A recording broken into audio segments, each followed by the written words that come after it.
Chicken bucket. ಏನು ಕರ್ಮ ನಂದು. ಅದು ಏನೇ ಪ್ಲ್ಯಾನ್ ಮಾಡಿದ್ರು ನಾನು ಈ ಥರ ಓದೋದು ತಪ್ಪಲಿಲ್ವಲ್ಲ. This term comes from the word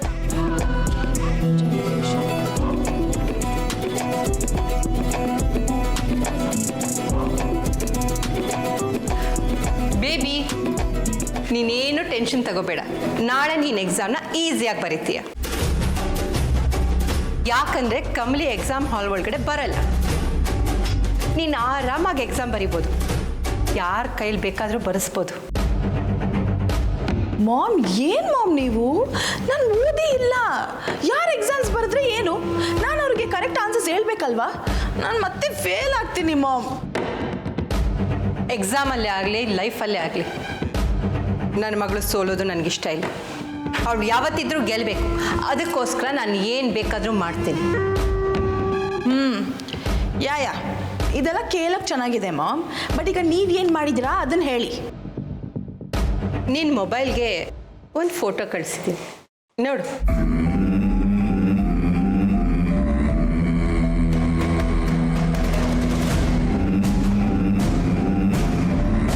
what is this mom? Question ಪೇಪರಾ? ಸೊ ನಾನು ರಾತ್ರಿ ಎಲ್ಲ ನಿದ್ದೆಗೆಟ್ಟು ಯಾವುದೋ ವರ್ಷದ ಕ್ವೆಶ್ಚನ್ ಪೇಪರ್ನ ಸಾಲ್ವ್ ಮಾಡಬೇಕಾ?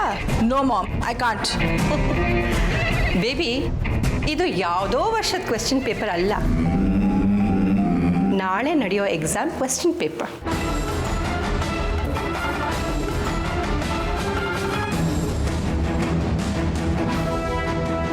ವಾಟ್? ಎಸ್ ಮಾಮ್, ನಾಳೆ ಎಕ್ಸಾಮ್ ಕ್ವೆಶ್ಚನ್ ಪೇಪರ್ ನಿಮಗೆ ಹೇಗೆ ಸಿಕ್ತು? ಯಾರು ಕೊಟ್ಟರು? ಬೇಬಿ, ನಾನು ಎಲ್ಲ ಕಡೆ ಸೋರ್ಸ್ ಇಟ್ಕೊಂಡಿದ್ದೀನಿ. ಆ ಸೋರ್ಸಿಂದ ಕ್ವೆಶ್ಚನ್ ಪೇಪರ್ನ ತರಿಸ್ಕೊಂಡೆ. ಆದರೂ ಮಾಮ್, ಇದು ಏನು ಡೌಟಾ? ಬೇಬಿ, ಈ ಕ್ವೆಶ್ಚನ್ ಪೇಪರ್ನ ನೋಡಿ ಆರಾಮಾಗಿ ನಾಳೆ ಎಕ್ಸಾಮ್ಗೆ ರೆಡಿ ಆಗು. ಕಮಲಿ ಯಾವುದೇ ಕಾರಣಕ್ಕೂ ಎಕ್ಸಾಮ್ ಹಾಲ್ ಒಳಗಡೆ ಬರಲ್ಲ. ನೀನು ಯಾರಿಗೂ ಹೆದರಬೇಕಾಗಿಲ್ಲ.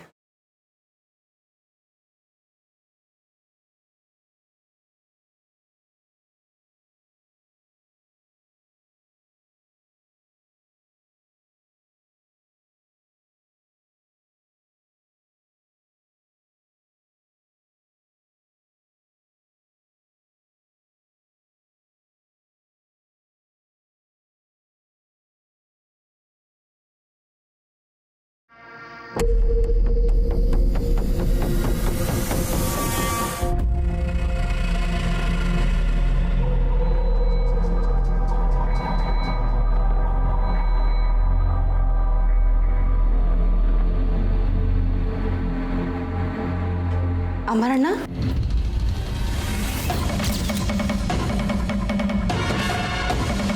ತಂಗ್ಯವ್ವ, ಅಮರಣ್ಣ ಎಲ್ಲಿಂದ ಬರ್ತಿದ್ಯಾ?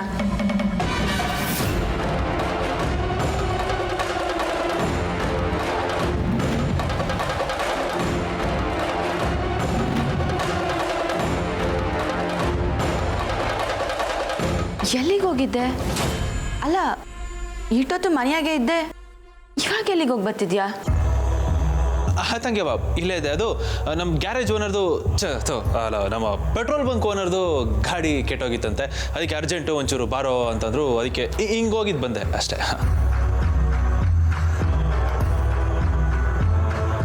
ಆದರೂ ಅಣ್ಣ, ಈ ರಾತ್ರಿನಾಗೆ ನಿನಗೆಲ್ಲ ಓಡಾಡೋದು ಸರಿಯಲ್ಲ. ಇವಾಗ ನಿನಗೆ ಮದುವೆ ಆಗೈತೆ, ಸಂಸಾರ ಜವಾಬ್ದಾರಿ ಅನ್ನೋದೈತೆ. ಹಿಂಗೆಲ್ಲ ಓಡಾಡಬಾರ್ದು ಅಣ್ಣ. ಪಾಪ ರಚನಾ ಗೊತ್ತಾದ್ರೆ ಏನು ಗಾಬರಿ ಆಗ್ತಾಳೆ ಹೇಳು. ಹೌದು ತಂಗ್ಯವ್ವ, ಆದ್ರೇನು ಮಾಡಲಿ, ಓನರ್ ಹೇಳಿದ ಕೆಲಸ ಮಾಡಲೇಬೇಕಲ್ಲ. ಅದು ದಿಟ್ಟನೇ ಅಣ್ಣ. ಆದ್ರೂ ಇನ್ಮ್ಯಾಕೆ ಹಿಂಗೆಲ್ಲ ಮಾಡಬೇಡ. ಈಟೊತ್ನಾಗೆ ಆಚೆ ಹೋಗೋದು ಸರಿಯಲ್ಲ. ಸರಿ, ನೀನು ಹೋಗಿ ಮಲ್ಲಿಕ. ಸರಿ ತಂಗ್ಯವ್ವ, ಗುಡ್ ನೈಟ್.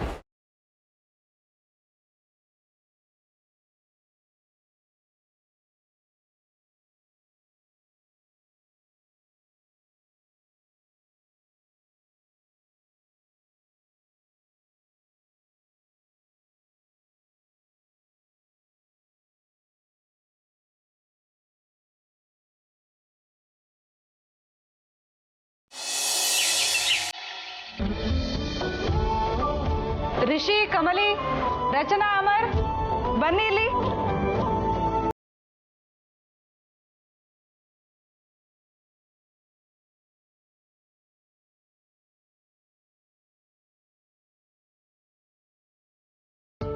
ಅಮರ್ ಹೆಸರಿಗೆ ಸ್ವಲ್ಪ ಆಸ್ತಿನ ಬರೆಯೋಣ ಅಂತ ನಿರ್ಧಾರ ಮಾಡಿದ್ದೀವಿ.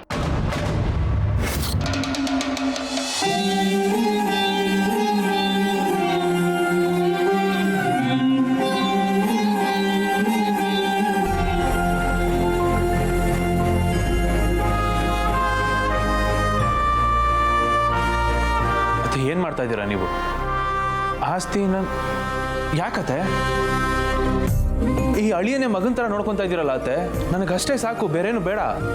ಅಮರ್, ನಿನ್ನ ಮಗನ್ ಥರ ನೋಡ್ತಾ ಇರೋದಕ್ಕೆ ಆಸ್ತಿ ಬರೆಯೋ ನಿರ್ಧಾರ ಮಾಡಿರೋದು. ಆದರೆ ಅತ್ತೆ, ನನಗೆ ಆಸ್ತಿ ಯಾವುದು ಬೇಡ.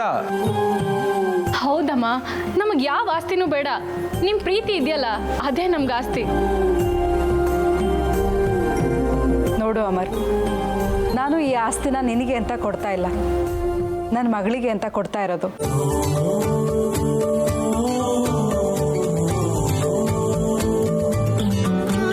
ಈ ಆಸ್ತಿನ ನನ್ನ ಮಗಳ ಹೆಸರಿಗೆ ಬರಿಬೇಕಿತ್ತು, ಆದರೆ ನನ್ನ ಮಗಳಿಗೆ ಜವಾಬ್ದಾರಿ ಕಡಿಮೆ. ಫ್ಯೂಚರ್ ಬಗ್ಗೆ ತಲೆ ಕೆಡಿಸ್ಕೊಳ್ಳಲ್ಲ. ಆದರೆ ನೀನು ಹಾಗಲ್ಲ, ನಿನಗೆ ತುಂಬ ಜವಾಬ್ದಾರಿ ಇದೆ. ದುಡಿಬೇಕು, ಬೆಳಿಬೇಕು, ನನ್ನ ಮಗಳನ್ನ ಚೆನ್ನಾಗಿ ನೋಡ್ಕೋಬೇಕು ಅನ್ನೋ ಆಸೆ ಇದೆ.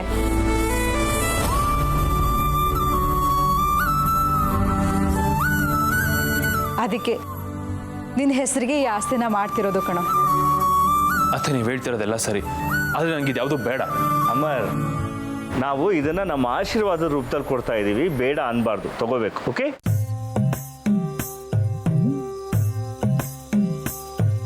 ನೋಡು ಅಮರ್, ನಾವು ಕೊಡ್ತಾ ಇರೋ ಆಸ್ತಿನ ನೀನು ಈಗಲೇ ಬಳಸ್ಕೋಬೇಕು ಅಂತೇನಿಲ್ಲ. ನಿನ್ನ ಹೆಸರಲ್ಲಿ ಇರಲಿ, ಮುಂದೆ ಕಷ್ಟ ಬಂದಾಗ ಹೆಲ್ಪ್ ಆಗತ್ತೆ.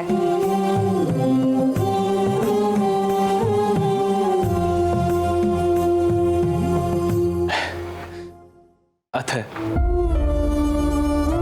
ಯಾರಿಗೂ ಬೇಡವಾಗಿ ಎಲ್ಲರ ಕೈಲೂ ಚೀತು ಅಂತ ಒಗಿಸ್ಕೊತಾ ಇದ್ದೀನಿ ನನ್ನನ್ನ. ನೀವೆಲ್ಲರೂ ತುಂಬಾ ಎತ್ತರ ಸ್ಥಾನದ ನಿಲ್ಲಿಸ್ಬಿಟ್ರಿ.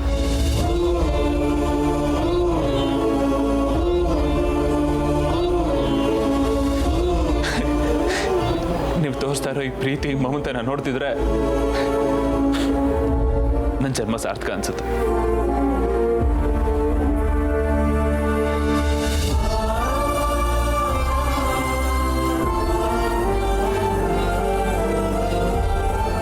ನನಗೆ ಒಂದೇ ಒಂದು ಭಯ ಆತ, ನಾನು ಬಯಸ್ತೇನೆ ಆ ದೇವರು ನನಗೆ ಕೊಟ್ಟಿರೋ ಈ ನಿಮ್ಮೆಲ್ಲರೂ ಪ್ರೀತಿನೂ ಎಲ್ಲಿ ಕಳ್ಕೊಂಡ್ಬಿಡ್ತೀನೋ ಅಂತ.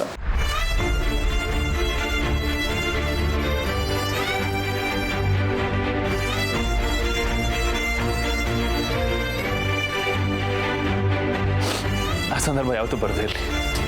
ಅಮರ್, ಹಾಗೆಲ್ಲ ಏನೂ ಆಗಲ್ಲ, ಡೋಂಟ್ ವರಿ. ಇದಕ್ಕೆ ಸಂಬಂಧಪಟ್ಟ ಪೇಪರ್ನೆಲ್ಲ ರೆಡಿ ಮಾಡಿಬಿಡಿ. ಆದಷ್ಟು ಬೇಗ ಅಮರ್ ಹೆಸರಿಗೆ ಆಸ್ತಿ ಟ್ರಾನ್ಸ್ಫರ್ ಆಗಬೇಕು.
ಮಾಮ್ ಹೇಳ್ದಾಗೆ ಆ ಕಮಲಿ ಇವತ್ತು ಎಕ್ಸಾಮ್ಸ್ ಬರೆಯೋಕ್ಕೆ ಬರಲ್ವಾ?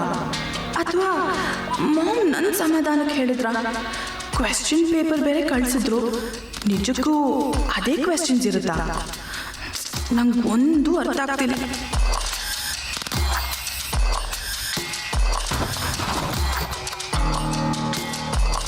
ಮೇಡಮ್ ಪ್ರಿನ್ಸಿಪಲ್ ಕರೆದಿದ್ದಾರೆ, ಎಕ್ಸಾಮ್ ಮುಗಿದ್ಮೇಲೆ meet ಮಾಡಬೇಕಂತೆ.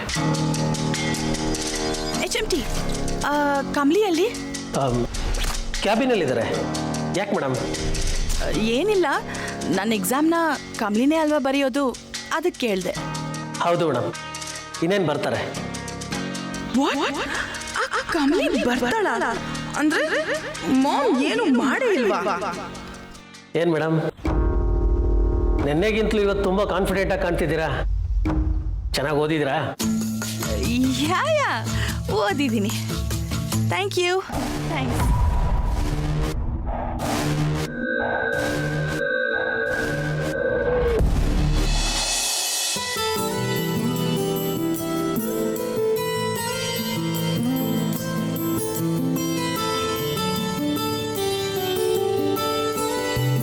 Good morning madam. Good morning sir. ನಾವು ಆಡಿಟಿಂಗೋಸ್ಕರ ಬಂದಿದ್ದೀವಿ. ಆಡಿಟಿಂಗಾ? ಇದೇನು ಸರ್, ಏನೂ ಇನ್ಫಾರ್ಮೇಷನ್ನೇ ಕೊಡದೆ ಸಡನ್ನಾಗಿ ಬಂದಿದ್ದೀರಾ? ಆಡಿಟಿಂಗ್ ಡೇಟು ಹತ್ತಿರ ಬರ್ತಾ ಇದೆ, ನಾವು ಆಡಿಟ್ ಮಾಡಲೇಬೇಕು. Please cooperate madam. ಫೈಲ್ಸ್ ಎಲ್ಲ ಕೊಟ್ಬಿಟ್ರೆ ನಾವು ರೆಫರ್ ಮಾಡಿಬಿಟ್ಟು ಹೊಟ್ಬಿಡ್ತೀವಿ. ಓಕೆ ಸರ್, ಆದರೆ ನಾನೊಂದು ಸ್ಟೂಡೆಂಟ್ಗೆ ರೆಪ್ರೆಸೆಂಟೇಟಿವ್ ಆಗಿ ಎಕ್ಸಾಮ್ ಬರಿತಾ ಇದ್ದೀನಿ. ನೀವು ಸ್ವಲ್ಪ ಟೈಮ್ ಕೊಟ್ಟರೆ ಬೇರೆ ಸ್ಟಾಫ್ನ ಅರೇಂಜ್ ಮಾಡ್ತೀನಿ, ಅವ್ರು ನಿಮಗೆ ಎಲ್ಲ ಫೈಲ್ಸ್ ಕೊಡ್ತಾರೆ. ಓಕೆನಾ ಸರ್? ಸಾರಿ ಮೇಡಮ್, ಹಾಗೆಲ್ಲ ಆಗೋದಿಲ್ಲ. ಹೀಗೆ ಚೀಫ್ ಎಲ್ಲ ವಿಷಯ ನಿಮ್ಗೆ ಗೊತ್ತಿರುತ್ತೆ, ನೀವು ನಮ್ಮ ಜೊತೆ ಇದ್ದು ಕೋಆಪ್ರೇಟ್ ಮಾಡಲೇಬೇಕು. ಆದರೆ ಸರ್, ನಾನು ಎಕ್ಸಾಮ್ ಬರಿಬೇಕಲ್ವಾ? ರೆಪ್ರೆಸೆಂಟೇಟಿವ್ ಬರಿತಿದ್ರು ತಾನೇ, ಅದಕ್ಕೆ ಬೇರೆಯವ್ರನ್ನ ಅರೇಂಜ್ ಮಾಡ್ಕೋಬೋದು.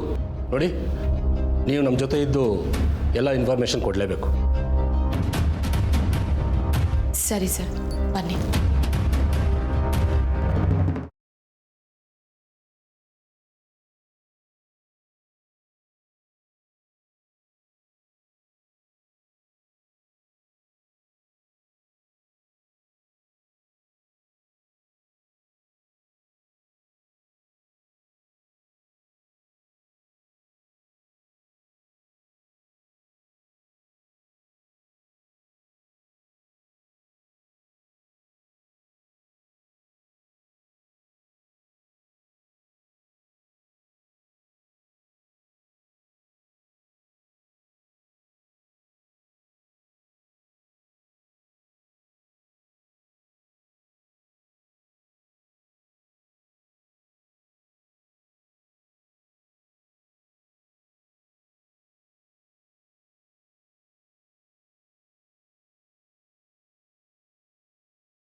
ಅಯ್ಯೋ, ಮಾಮ್ ಹೇಳ್ದಾಗೆ ಆ ಕಮ್ಲಿ ಇವತ್ತು ಎಕ್ಸಾಮ್ ಬರೆಯೋಕ್ಕೆ ಬರಲ್ವಾ?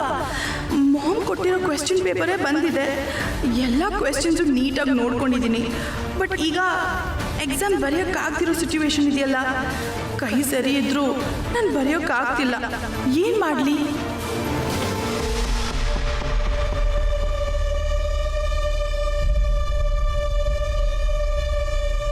ಅನಿಕಾ, ಇವತ್ತಿನ ಎಕ್ಸಾಮ್ನ ಬರೆಯೋದಕ್ಕೆ ಕಮ್ಲಿ ಅವ್ರು ಬರ್ತಿಲ್ವಾ? ಬೇರೆ ಯಾರಾದರೂ ಬರ್ತೀಯಾರಾ? ಆ್ಯಕ್ಚುಲಿ ರಿಷಿ, ಕಮ್ಲಿನೇ ಬರಬೇಕು, ಬಟ್ ಅವಳಿನ್ನ ಬಂದಿಲ್ಲ. ನಂಗೆ ತುಂಬ ಟೆನ್ಷನ್ ಆಗ್ತಿದೆ, ತುಂಬ ಲೇಟ್ ಆಗ್ತಿದೆ ರಿಷಿ. ಸರಿ, ಟೆನ್ಷನ್ ಆಗಬೇಡ, ವೇಟ್ ಎ ಸೆಕೆಂಡ್.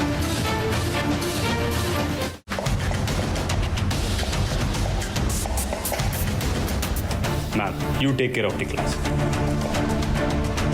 ಅನಿಕಾ, ಇವತ್ತು ಎಕ್ಸಾಮ್ನ ನಾನು ಬರ್ಕೊಡ್ತೀನಿ.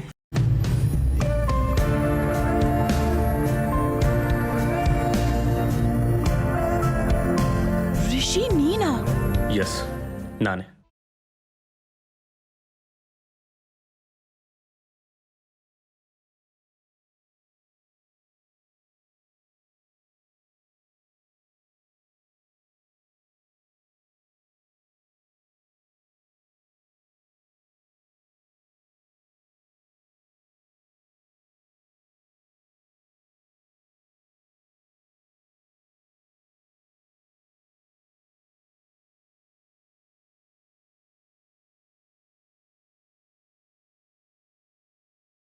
ಎಲ್ಲ ಕ್ವೆಶನ್ಸ್ನು ಚೆನ್ನಾಗಿ ಆನ್ಸರ್ ಮಾಡ್ತಿದ್ಯಾ.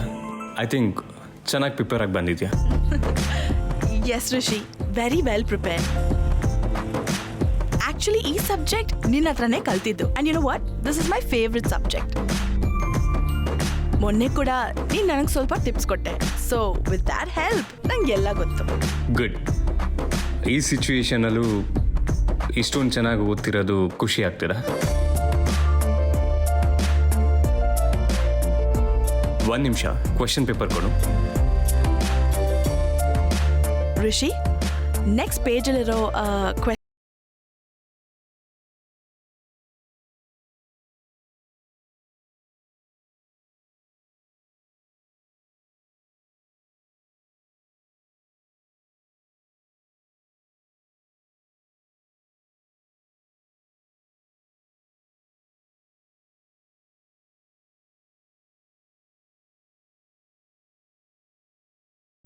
ನೆಕ್ಸ್ಟ್ ಪೇಜ್ನ ಟರ್ನ್ ಮಾಡದೆ ಕ್ವೆಶನ್ ಏನು ಅಂತ ತಿಳ್ಕೊಂಡು ಆನ್ಸರ್ ಮಾಡ್ತಿದ್ಯಾ? ಮುಂಚೆನೇ ಕ್ವೆಶನ್ ಪೇಪರ್ ಸಿಕ್ತ ಹಾಗೆ